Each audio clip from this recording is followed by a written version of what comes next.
special and they deserve to be protected and honored. And I'm so grateful I was able to give her flowers while she was here. If you don't know who she is, please go look her up, because her work is not over. TikTok star, CNN Hero of the Year, and tireless crusader for the homeless, Shirley Raines has died. Yeah, for 2 decades, she brought love, hope, food, hygiene, and beauty products to people on LA's Skid Row. CBS LA's Lauren Posen tonight shows us Raines' impact on the community. On January 27th, 2026, police forced their way into a quiet home in Henderson, Nevada. What they found inside would shock a community of millions. Lying unresponsive on the floor next to her bed was Shirley Raines, the woman the world knew as Miss Shirley. A finished plate of food sat on the bed. A single white pill rested near her pillow. And just hours earlier, she had posted a video handing out lunches to homeless people on Skid Row, calling them kings and queens, like she always did. So what happened in those final hours? And why does her death feel like it came way too soon? Before we dive deeper into this mystery, if you're new to Shadow Crime, do me a favor. Hit that subscribe button, smash the like, and ring that bell icon so you never miss a case. We're building a community here of people who want answers, and I need you on this journey with me. Now let's get into it. To understand what happened to Shirley Raines, you need to know who she really was. And trust me, her story is one that'll hit you right in the chest. Shirley was born on December 29th, 1967, in Compton, California. She grew up in a world that wasn't always kind, but she had dreams. She had hope. And more than anything, she had love. In 1990, when Shirley was just starting to figure out life, tragedy struck in the worst possible way. Her 2-year-old son, Demetrius, died from accidental poisoning while staying with her grandmother. Can you even imagine that? Your baby, your little boy, gone in an instant. Shirley later described herself as a very broken woman after that loss. She said something that still gives me chills. She said broken people are still very much useful. Think about that for a second. Most people would have crumbled. Most people would have given up. But Shirley, she took that pain, that unbearable grief, and she turned it into something beautiful. She started Beauty to the Streetz, a nonprofit organization that went out to homeless communities in Los Angeles, specifically Skid Row. But this wasn't just another charity handing out sandwiches. No, Shirley gave people dignity. She did their hair. She did their makeup. She gave them clean clothes, hygiene products, and most importantly, she gave them love. She saw them. She treated them like human beings when the rest of the world walked right past them. And people noticed. By the time of her death, Shirley had over 5 million followers on TikTok. 5 million people watched her spread kindness every single day. In 2021, CNN named her Hero of the Year and gave her a $100,000 grant. In 2025, just months before she died, she won the NAACP Image Award for Outstanding Social Media Personality. TikTok star, CNN Hero of the Year, and tireless crusader for the homeless, Shirley Raines has died. Yeah, for 2 decades, she brought love, hope, food, hygiene, and beauty products to people on LA's Skid Row. CBS LA's Lauren Posen tonight shows us Raines' impact on the community. Miss Shirley devoted her life to helping others. Her work goes well beyond the food and resources she brought to those living on Skid Row and other homeless communities. She gave them all hope. I just bask in the glory of how many smiles we got, how many people we made happy, that I'm writing a list for next week. That was Shirley Raines, or Miss Shirley as most people knew her, talking with our Pat Harvey about the work she was doing to make sure people on Skid Row had the essentials they needed. On Wednesday, the nonprofit founder, who dedicated her life to caring for people experiencing homelessness in both California and Nevada, died. She was 58 years old. Kevin Call, who calls himself the mayor of Skid Row, says Miss Shirley never judged those she helped. Most people come here, it's for whatever reason or another, but she didn't have no motives. She had good motives and intentions to see how can I make the streets better for the people that's unhoused here at Skid Row. Miss Shirley started working with the homeless community in 2017 with her organization, Beauty to the Streets. We've got mouthwash, body spray, a loofah. People lined up for blocks to get food, hygiene items, beauty products, and haircuts. Jacob Arush founded Project Coffee Cup, a nonprofit serving the homeless, and worked with Miss Shirley during outreach in the community. Yeah, we love you, Shirley. Thank you. She would bring wigs, colorful wigs.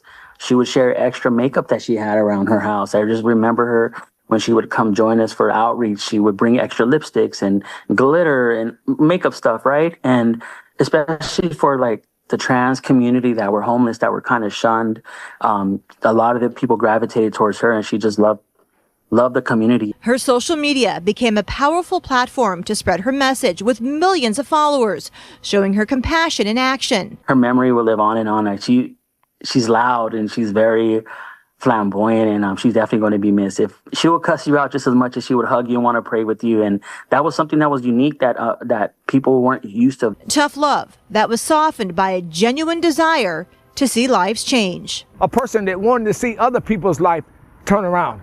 That's the kind of person I remember her as, a loving and caring person. Miss Shirley is survived by her 5 living children. Her cause of death has not been released. In her memory, people are donating to her nonprofit through a crowdfunding campaign. Reporting in downtown Los Angeles, Lauren Posen, CBS LA. What an incredible legacy. My goodness, what right? she leaves behind. Yeah. Lots. She even stood on stage with Lizzo in 2022 when the singer accepted the People's Champion Award at the People's Choice Awards. Shirley wasn't just famous. She was loved, she was respected, and she was making a real difference in the world. But here's where things start to feel off. Let's talk about those final days leading up to January 27th. According to her family, the last person to speak with Shirley was her son. They talked in the early afternoon of January 23rd, for days before she was found dead. Now think about that. For whole days. For someone as active and connected as Shirley, for days of silence should have been a red flag. But life gets busy, right? We all assume our loved ones are okay until we get that gut feeling that something's wrong. That gut feeling hit her daughter, Rashawn Williams, hard on January 27th. She'd been trying to reach her mom all day. Calls went unanswered. Messages went unread. So Rashawn did what any worried daughter would do. She drove to her mother's house in Henderson. When she got there, she knocked. She called out. Nothing. The house was silent. So she started throwing rocks at her mother's window, hoping to wake her up, hoping to get any kind of response. Can you imagine the panic rising in her chest with every rock that hit the glass? Still nothing. That's when she called the police and requested a welfare check. Officers arrived around 4:43 in the afternoon. They knocked. They announced themselves. No answer. They had no choice but to force their way inside. And when they got upstairs to Shirley's bedroom, they found her lying on the floor right next to her bed. She was unresponsive. She was gone. Now here's what makes this whole thing even more unsettling. The scene itself looked almost normal. There was a finished plate of food on her bed, like she'd just eaten a meal. Next to her pillow, police found a single white pill. Just one. Shirley's twin sister, Sheila, later told reporters that there were no visible signs on Shirley's body that indicated what killed her. No trauma. No injuries. Nothing that screamed foul play. Police confirmed they don't suspect anyone else was involved. So if nobody heard her, what happened? This is where things get complicated, and honestly, a little confusing. According to the police report, Shirley had been taking medication. The specific prescription name was redacted from the documents, but Shirley had previously been open about taking 20 milligrams of Prozac daily to treat her panic disorder. Her daughter, Danielle Williams, told investigators she believed that white pill found near the pillow was probably just her mother's daily Prozac. She said she'd be absolutely shocked if it turned out to be anything else. Hey guys, I need to talk to you about something a little bit serious. I realize I've been missing all week long. I have no memory of the week. The last thing I remember is hanging the piñata up on last Saturday, at Maryville's. I remember feeling extremely thirsty, and I remember telling Brandy my legs felt weak underneath me. After that, I have no memory of driving. They said I continued to feed. I drove home. I woke up Tuesday. I went to sleep Saturday night. I woke up Tuesday in my house, scared, bruising all on my arms as if somebody had grabbed me. My memory is completely erased. I still can't remember. I went to the doctor. It was too late to draw my blood to see if anything was in there. I'm still not 100% back to normal. My daughter's been taking care of me. It's been extremely scary. They've ran all kind of blood tests on me. Nothing comes up. They think I need to do a better job watching, my surroundings. Somebody might have slipped me something. But that's where I've been all week. You haven't seen me feed, no donuts, no hot dogs, no pizza, no nothing. I'm still trying to get my memory back. I don't remember. It's extremely scary. And I'm just really trying to process. That's where I've been. But here's where it gets weird.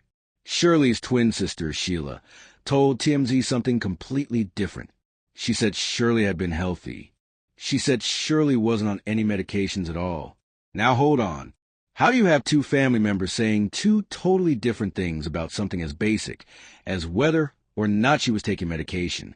Either Shirley was on Prozac for panic disorder, or she wasn't on anything. Those are two very different stories. And it makes you wonder, did Shirley keep her struggles private from some family members? Was she dealing with things behind closed doors that not everyone knew about? Or is there just confusion in the chaos of grief? Let's talk about what we know for sure. Danielle Williams, Shirley's other daughter, spoke to the media and said she believes investigators are leaning toward natural causes. Natural causes at 58 years old. Now, I'm not saying it's impossible. People die unexpectedly all the time. Heart attacks, strokes, aneurysms. They can happen without warning. But for someone who seemed so full of life just hours before, someone who was out on the streets that very same day, recorded herself handing out food, smiling, talking to people, it just feels sudden. It feels wrong. And get this, on the morning of January 27th, the same day she died, Shirley posted a video from inside her car. She was on Skid Row, doing what she always did, handing out lunches, greeting people, calling them king, calling them queen. She looked fine. She sounded fine. A spokesperson for Beauty to the Streetz said Shirley had been actively preparing for Black History Month and Valentine's Day. She had plans. She had projects lined up. Does that sound like someone who was about to die? Now I want you to think about something for a second. We live in a world where we see people on social media every single day. We watch their lives unfold in real time. We see them laughing, working, thriving. And then one day they're just gone. No warning. No goodbye. Just gone. And we're left sitting here with a million questions and no answers. That's exactly what happened with Shirley Raines. Millions of people watched her spread love and kindness. And then in an instant, she was taken from this world. And nobody knows why. The Clark County Coroner's Office confirmed on February 2nd that Shirley's official cause and manner of death are still pending. They're waiting on toxicology results. They're waiting on more examinations. And until those results come back, we're all just left in the dark, trying to piece together what happened. But while we wait for those answers, let's talk about the impact her death had.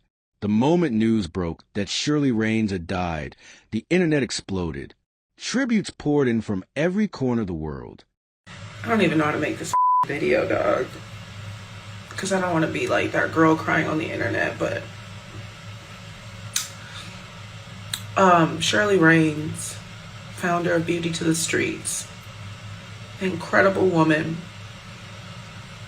leader in her community, passed away last night, and I am devastated. If any of you guys know about any of my Juneteenth givebacks, Shirley has always been a part of them every single year. We did a conversation in 2024 about why she does what she does. I shared the stage with her at the People's Choice Awards when they gave me the People's Champ Award. She was right by my side. She's somebody who I used to just give clothes to. I just had so many clothes, and I saw that she was going to Skid Row and she was going to homeless communities and she was beautifying them, you know, helping them feel seen, helping them feel beautiful, giving them makeovers, haircuts, clothes. And she used to joke like, girl, everybody be in your clothes. They're like, I got on Lizzo's coat. There was a time where she was like, we're in dire need. We need clothes right now. I think she was either in Arizona or Vegas. And I sent whatever I had. And even like asked Yiddy to like send me stuff. She was like, you made the plus size girls here so happy. They feel so fly. And she would always like write me when I was going through things and when like the public was turning its back on me. When the public was turning its back on me, she never did. She was like, stay encouraged. She would always send me messages of love, and she never, ever asked for anything in return. People like her are rare. Special, and they deserve to be protected and honored. And I'm so grateful I was able to give her flowers while she was here. If you don't know who she is, please go look her up, because her work is not over. She overserved the underserved, and she helped the marginalized feel important. We're going to miss you, and we're going to need you, Shirley. And I'm so sad that you're gone. Lizzo, the same woman who had stood shoulder to shoulder with Shirley on that People's Choice Award stage, broke down. She posted an emotional message on Instagram saying people like Shirley are rare. They're special. They deserve to be protected and honored. You could feel the pain in her words. And it wasn't just celebrities mourning. Ordinary people who had never met Shirley but had watched her videos and felt inspired by her work were devastated. Beauty to the Streetz was flooded with donations. People wanted to keep her mission alive. They wanted to make sure her legacy didn't die with her. But let's bring this back to the questions that still haunt this case. Because there are so many things that just don't add up. Why was there such a long gap between her last contact with family and when she was found? 4 days is a long time for someone as connected as Shirley. Did she isolate herself? Was she going through something we didn't know about? And what about that single white pill next to her pillow? If it was just her daily Prozac like her daughter said, why was it sitting there unused? Did she forget to take it that day? Or was there something else going on? Then there's the conflicting information from her family. One daughter says she was on medication for panic disorder. Her twin sister says she was perfectly healthy and not on any meds. Who's telling the truth? Or is it possible both of them are right in their own way, and Shirley was just really good at hiding her struggles from certain people? We talk a lot about mental health these days, but we don't always talk about how good some people are at masking their pain. Shirley built her entire life around helping broken people because she herself was broken. She said it openly. But did that brokenness run deeper than anyone realized? Here's what really gets me. Shirley spent her life saving others. She took her grief over losing her son and channeled it into giving dignity to people society had forgotten. She fed them. She clothed them. She made them feel human again. But who was taking care of Shirley? Who was making sure she was okay? Because from the outside, it looked like she had it all together. She had millions of followers. She had awards. She had recognition. But on January 27th, she died alone in her bedroom, and nobody even knew she was in trouble until it was too late. So let me ask you this. What do you think happened to Shirley Raines? Do you believe it was truly natural causes, a tragic and unexpected loss of a beautiful soul who just ran out of time? Or do you think there's more to this story that we're not seeing yet? Could the stress of carrying the weight of so many people's pain have taken a physical toll on her body that nobody recognized? And here's the question that keeps me up at night. How many people out there are just like Shirley, pouring everything they have into helping others while slowly breaking apart inside? If this case made you think, if it made you feel something, I need you to do 2 things for me. First, leave a comment down below and tell me what you think happened. Share your theories. Let's talk about this together. And second, subscribe to Shadow Crime if you haven't already. Hit that like button and ring the notification bell, because we're not done digging into cases like this. We're not done asking the hard questions. Until next time, stay curious, stay safe, and never stop searching for the truth.